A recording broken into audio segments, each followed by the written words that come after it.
여러분 안녕하십니까? 12월 5일 목요일 뉴스투데이 강원입니다. 어제 수험생들이 2020학년도 대입 수능 성적표를 받았습니다. 지난해 수능 성적 분석 결과도 나왔는데요. 강원도는 4년 연속으로 전국 최하위권인 것으로 나타났습니다. 심각한 학력 저하 문제, 허주희 기자가 짚어봤습니다. 2020학년도 수능 시험을 치른 지 3주 만에 수험생들이 성적표를 받아봅니다. 가채점 결과와 차이가 없는지 점수를 꼼꼼히 확인합니다. 계속 10년 동안 열심히 해왔기 때문에 후회는 없고 남은 이제 입시 일정이 있기 때문에 그 나머지도 잘 준비하고. 올해 수능 성적표 통지를 하루 앞두고 한국교육과정평가원은 지난해 수능 성적 분석 결과를 발표했습니다. 2019학년도 강원도 성적을 살펴보니 국어 표준 점수 평균은 93.6점, 전국 17개 시도 가운데 가장 낮습니다.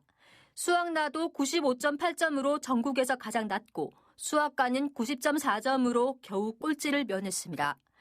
전체적으로 전국 17개 시도 중에서 16위로 4년째 최하위권에 머무르고 있습니다. 이에 대해 강원도교육청은 대입 전략상 수시에 집중했기 때문이라며 수시로 90%가 대학에 들어가고 있는 만큼 학력 저하가 아니라는 입장입니다. 수능 성적이 만약에 필요하다 그러면 아마 그렇게 준비했을 것이고, 저희 이제 도내 학생들 입장에서는 수능 성적보다는 학생부 종합전형이라든가 이제 다양한 개인의 역량을 발휘할 수 있는 노력들을 해왔다라고 판단이 되고요. 하지만 상대적으로 수능에 소홀해지다 보니 상위권 학생의 경우 내신이 아무리 좋아도 최저 기준을 못 맞추는 상황이 반복되고 있습니다. 실제로 강원도 학생의 1, 2등급 비율은 국어 5.2%, 수학나 5.5, 영어 10.3%로 세 과목 모두 전국에서 가장 적었습니다. 그나마 최하위를 면한 수학과도 4.9%로 전국에서 네 번째로 낮았습니다. 서울 주요 대학을 중심으로 정시 전형이 40%로 확대되는 마당에 수년째 계속되는 강원도 수능 꼴찌 성적표를 두고 일선 교단에서는 우려의 목소리가 높습니다. 이제 전체적으로 보면 학력은 떨어진 건 사실이에요. 걱정이 돼요. 왜냐하면 지금 이렇게 야자도 안 하고 대책을 마련을 해야 되는 거죠. 도교육청이나 학계에서 이제. 강원도교육청은 올 초 지역별 상황이 다르다는 이유로 전국 시도별 수능 성적에 대해 비공개를 요구했지만 교육부는 받아들이지 않았습니다. 대입 전형이 정시 확대로 기조가 변하고 있지만 강원도교육청은 수능 성적이 큰 영향이 없을 것이라며 대책 마련에 미온적인 태도를 보이고 있습니다. MBC 뉴스 허주입니다.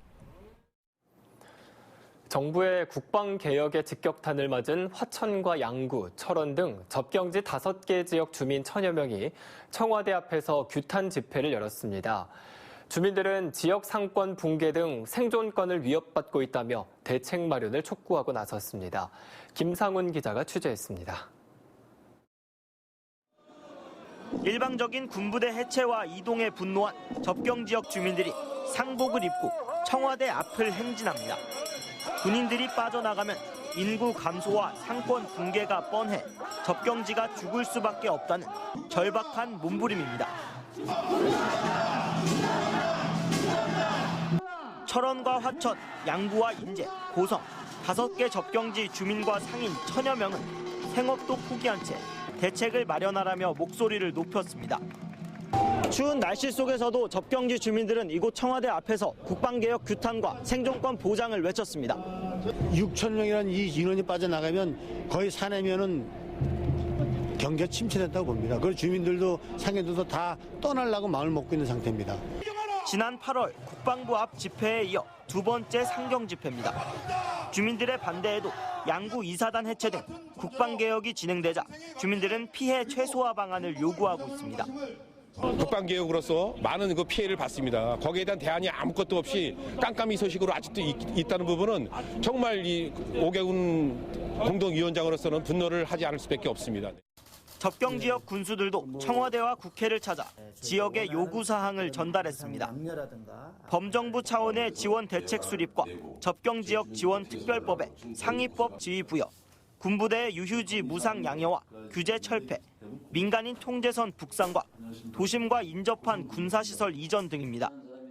이에 대해 안규백 국방위원장은 접경지의 아픔에 공감한다며 국방부와 접경지 군수 간의 만남을 추진하겠다고 밝혔습니다. 여기서 말씀드릴 수 있는 것은 빠르면 이달 내에 5개 시장군수하고 국방부하고 MOU를 체결해서 대안 없는 국방개혁으로 장병들이 속속 접경지역을 떠나면서 주민들의 위기감은 최고조에 다다랐습니다. MBC 뉴스 김상훈입니다. 횡성군에서 군 항공기 소음 피해 조사를 위해 요청한 자료를 공군이 내놓지 않고 있다는 보도가 나가자 공군에서 자료를 공개하겠다는 입장을 밝혀왔습니다.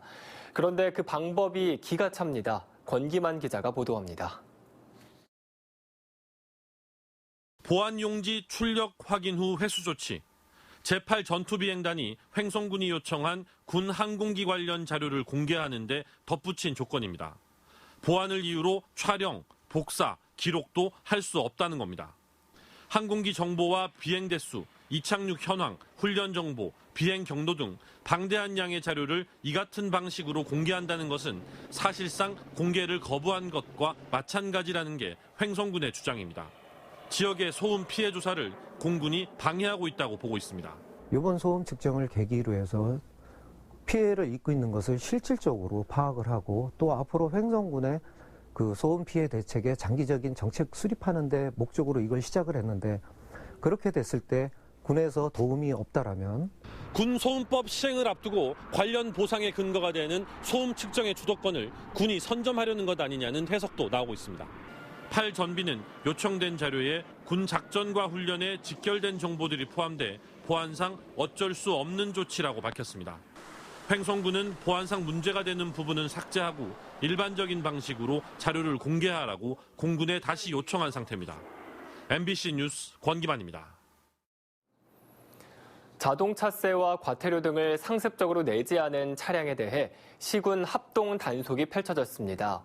자동차세를 2회 이상 내지 않거나 30만 원 이상의 과태료를 체납한 차량은 현장에서 곧바로 번호판을 떼어갔습니다. 이용 기자가 동행 취재했습니다. 단속 반원을 태운 차량이 거리 곳곳을 샅샅이 살핍니다. 차 안에는 차량 번호를 인식하는 카메라가 작동하고 모니터에는 차량 번호와 함께 세금 체납 여부가 실시간으로 확인됩니다. 공영 주차장으로 들어서자 카메라에 체납 차량이 포착됩니다. 체납 차량입니다. 적발된 이 SUV 차량은 5차례에 걸쳐 66만 원의 자동차세를 내지 않은 것으로 나타났습니다. 단속 반원이 곧바로 번호판을 떼어내 회수합니다. 10여 분 뒤 아파트 단지 주차장에서도 체납 차량이 적발됐습니다. 이 승용차는 7번에 걸쳐 92만 원의 자동차세를 내지 않아 번호판을 떼었습니다. 취재진이 단속반과 동행한 2시간 동안 4대의 체납 차량이 적발돼 3대는 번호판을 떼었고 1대는 경고장이 부착됐습니다. 단속은 도내 전 지역을 6개 권역으로 나눠 동시다발적으로 펼쳐졌습니다. 관내뿐만 아니라 관내에서도 지속적으로 단속을 실시하고 있으므로 납세자분들이 자진 신고할 수 있도록 그런 당부를 좀 드리겠습니다. 자동차세를 2회 이상 내지 않거나 과태료를 30만 원 이상 체납한 차량, 대포 차량이 번호판 영치 대상이었습니다. 자동차세가 완납되고 기타 지방세가 완납되고 그 차량에 대한 의무보험 가입 여부 등 확인이 이루어지고 난 후에 정상적으로 모든 절차가 완료가 되면 번호판을 반환하고 있고요. 올해 10월 기준 도내 자동차세 체납액은 164억 원, 과태료 체납액은 356억 원에 달합니다. 지자체들이 징수 활동을 강화하며 미납된 세금을 걷기 위해 안간 힘을 쓰고 있습니다. MBC 뉴스 이웅입니다. 문을 닫은 탄광에서 나오는 갱내수에는 중금속이 많이 들어있어서 하천과 토양을 오염시킵니다. 그런데 새로운 오염원이 발견돼도 정화 사업이 실시되기까지 오랜 시간이 걸려 해당 지역에 불만을 사고 있습니다. 유인호 기자가 보도합니다. 신누런 물이 도로를 덮은 모습입니다. 수십 년 전 문을 닫은 폐탄광에서 유출된 것으로 추정됩니다. 색깔이 이런 건 철이 많이 들어있는 폐탄광 갱내수의 특징입니다. 옛날에는 광산이 탄이 엄청 나왔답니다. 탄을 많이 캐고 이제 지역 어르신들이 그렇게 이제 말씀하는 걸 들었습니다, 제가. 광해관리공단이 수지를 분석해보니 철 성분은 허용 기준의 50배가 넘었고 망간도 기준치를 초과했습니다. 알루미늄, 카드뮴, 아연 같은 중금속도 검출됐습니다. 하루에 나오는 양은 43톤으로 조사됐습니다. 삼척시는 물길이 막혀 도로로 넘친 걸 확인하고 배수로를 정비해 예전처럼 하천으로 흘러가게 했습니다. 이렇게 하면 겉으로 보이는 건 괜찮지만 문제는 하천이 오염되는 겁니다. 광해관리공단은 당장 정화시설을 설치하는 건 어렵고 5년마다 광해방지 기본계획을 수립할 때 검토하겠다고 밝혔습니다. 대광산 광해방지 사업은 우선순위 등에 따라 기본계획을 수립하여 매년 실시계획에 의해서 진행되고 있습니다. 본 유출수 발생 건은 광해방지 사업 해당 여부를 파악하여 4단기 광해방지 기본계획 수립 시 사업계획에 반영 여부를 검토하겠습니다. 다음 광해방지 기본계획에 들어가려면 일러도 2022년은 돼야 하고 그러고 나서도 여러 현장 중에 우선순위를 따져서 정화사업을 하게 됩니다. 삼척시와 주민들은 하천 오염을 알면서도 오랫동안 방치하는 건 곤란하다며 개선을 요구하고 있습니다. MBC 뉴스 유인호입니다. 한 임명의 시민이 저소득층을 위해 사용해달라며 4천만 원의 상품권을 평창군에 기탁했습니다. 평창군에 따르면 지난 2일 익명을 요구한 기탁자가 대리인을 통해 관내 저소득층을 위해 사용해달라며 4천만 원의 농협 상품권을 군청에 전달했습니다. 기탁자는 평소 생활이 어려운 이웃에게 도움을 줄 수 있는 방법을 생각하다 상품권 기부를 결정했다는 뜻을 전한 것으로 알려졌습니다. 평창군은 강원사회복지공동모금회를 통해 관내 저소득 가구와 한부모 가정에 상품권을 전달할 예정입니다. 지난 5월 강릉 수소탱크 폭발 사고와 관련해 수전해 시스템 설계자와 시공관리자 등 2명이 구속 기소됐습니다. 춘천지검 강릉지청은 강릉 수소탱크 폭발 사고와 관련해 수전해 시스템 설계자 78살 A씨와 시스템 시공과 관리 책임자 50살 B씨 등 2명을 업무상 폭발성 물건 파열죄 혐의로 구속 기소하고 시공과 운영, 관리 담당자 5명은 불구속 기소했습니다. 검찰은 수소탱크 안 산소 농도가 높아져 폭발이 일어난 것으로 보는데 산소 제거 설비가 설계 도면에서 빠졌고 정전기 제거 설비를 하지 않았다고 밝혔습니다. 지난 5월 강릉 수소탱크 폭발 사고로 2명이 숨지고 5명이 다쳤고 393억 원의 재산 피해가 발생한 바 있습니다. 아리랑이 유네스코 인류 무형 문화유산으로 등재된 지 7주년을 기념해 아리랑의 고장 정선에서 다양한 문화 행사가 펼쳐집니다. 정선 아리랑센터와 아리랑 박물관 등에서는 오늘과 내일 아리랑 세계로 미래로를 주제로 미래 세대와 세계 속 아리랑으로 거듭나기 위한 공연과 기념 행사들이 열립니다. 정선군은 아리랑을 다룬 디아스포라의 노래 아리랑 로드 영화를 오는 9일까지 시사회를 갖고 12일에는 전국 30개 영화관에서 개봉하며 지역 작은 영화관에서 한 달 동안 상영할 계획입니다. 전좌석 안전띠 착용 의무화 시행 1년이 지난 가운데 올해 도내 교통사고 사망자 10명 가운데 3명은 안전띠를 착용하지 않은 것으로 나타났습니다. 강원지방경찰청에 따르면 올해 차량 교통사고 사망자 113명 가운데 35%인 40명이 안전띠 미착용으로 인해 숨진 것으로 나타났습니다. 경찰은 안전띠를 착용하지 않고 사고가 나면 사망률이 4배 이상 높아진다며 전좌석 안전띠 미착용에 대해 집중 단속을 벌이겠다고 밝혔습니다. 원주 MBC의 횡성 퇴비공장 가스 유해성 주민 불안 증폭 보도와 관련해 강원도 보건환경연구원이 실태 조사에 나섭니다. 7개 관련 부서로 총괄 대응팀을 꾸린 횡성군은 오늘 강원도 보건환경연구원과 함께 공장 3곳에 대한 토양과 악취 조사를 벌인다고 밝혔습니다. 또 공장 주변 산림 피해 현황과 원인을 파악하는 한편 공장주에게 악취 가스 저감 시설 설치를 요청했습니다. 횡성군 우천면 양정리와 오원리 일대 주민들은 인접한 퇴비 공장에서 나오는 악취와 가스 때문에 암에 걸리는 등 건강상 피해가 속출하고 있다며 대책을 호소하고 있습니다. 보건복지부의 2019년 지역자활센터 지정 공모 결과 양구군이 신규 지역자활센터로 최종 선정됐습니다. 이에 따라 강원도는 앞으로 저소득층 자활 사업을 보다 더 효율적이고 적극적으로 추진할 수 있는 발판을 마련하게 됐습니다. 지역자활센터는 국민기초생활보장 수급자와 차상위 계층 등 저소득층 가운데 근로 능력이 있는 대상자들에게 체계적인 자활 서비스를 제공해 자립과 자활을 촉진할 수 있는 사업을 수행하는 핵심 인프라입니다. 양구군의 지역자활센터 지정 설치는 새해 1월 문을 열 예정입니다. 재단법인 강원문화재단이 임원 5명을 오는 13일까지 공개 모집합니다. 이번에 모집하는 임원 가운데 비상임이사 4명은 이사회를 통해 재단 업무에 관한 사항을 심의 의결하는 업무를 처리하게 됩니다. 또 감사의 경우 재단의 재산 상황과 운영과 관련된 부분을 감사하는 일을 맡게 됩니다. 임원의 자격 요건으로는 문화예술 분야 전문가와 종사자로서 업무 수행에 필요한 지식과 경험을 가지고 있으면 되며 임원으로 임용되면 위촉일로부터 2년 동안 활동할 수 있게 됩니다. 삼척 장호항과 해상 케이블카 역사를 잇는 접근성이 개선됩니다.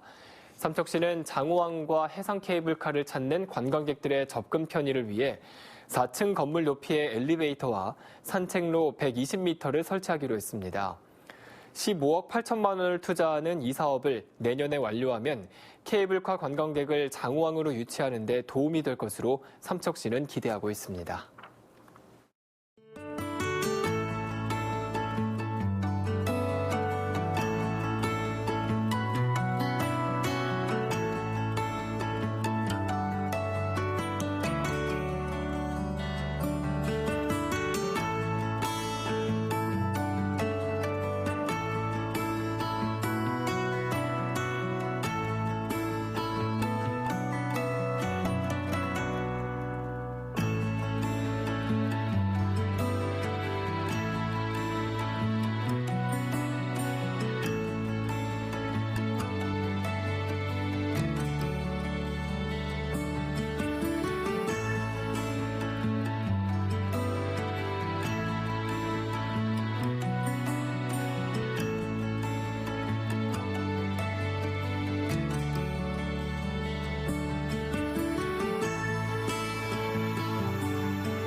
양양군이 관광 홈페이지를 전면 개편하기로 했습니다.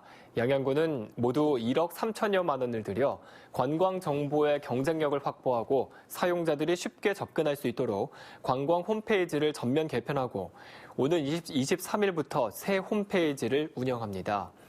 새 홈페이지에는 영어와 중국어, 일본어가 지원되고 지도 정보 서비스와 서핑 특화 관광 정보 등이 제공될 예정입니다.